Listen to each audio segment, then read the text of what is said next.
Good evening mga lods, deliver naman tayo dito sa Baling sa Balintawak, Quezon City mga lods. Yung order nila mga lods 4,400 pieces. Yan na. Ito yung unang tinwila truck natin na nag-unloading mga lods. Ito yung area mga lods. Napakalawak mga lods. Dami pa talaga itong hollow blocks na kakainin mga lods. Nakailang beses na tayo dito nag-deliver mga lods. Yan. Yan.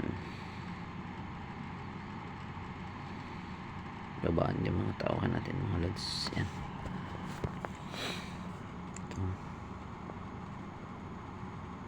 Malawak kasi itong area nito mga lods, kaya marami talagang hollow blocks na kakainin, at saka malawak na, napakarami pa naman palapag. Yan.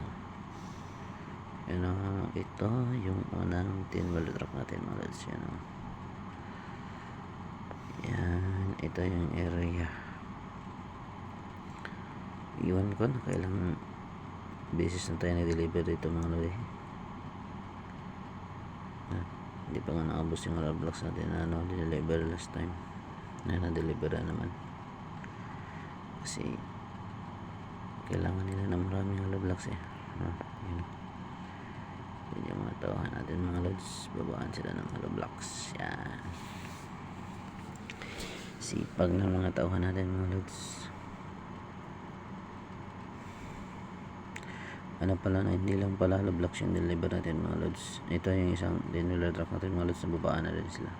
Hindi lang hollow blocks yung deliver natin mga lods, na-deliver din tayo ng buhangin at saka gravels. Yung hollow blocks natin mga lods, 4 na sizes yan mga lods, from size number 4 to 8, 5, 6, 8, wala number 7. At saka yung gravels natin mga lods, 4 din na sizes mga lods, is 1, G1, 3, 4, 3, 8. Yung buhangin natin mga lods, dalawang sizes lang mga lods, white sand double screen, at saka yung vibro na pang finishing. Yan, sa gusto mag-order dyan, direct message yan yung owner, yung kapatid ko. Ilagay ko po sa description yung contact details niya, or dyan yan, may TikTok naman yun, itatag ko na lang para madali yung makontak. Yan, babad na yung dalawang tin-wheeler truck natin mga lodi. Yan, babaan na.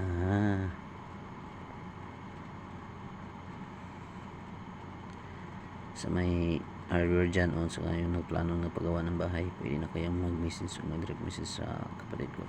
Yan, para mapag-usapan kung anong klaseng hollow block o buhangin o gravels ba yung gusto niyo.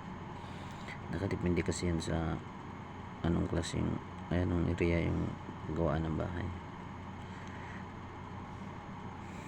Good evening, maraming salamat po.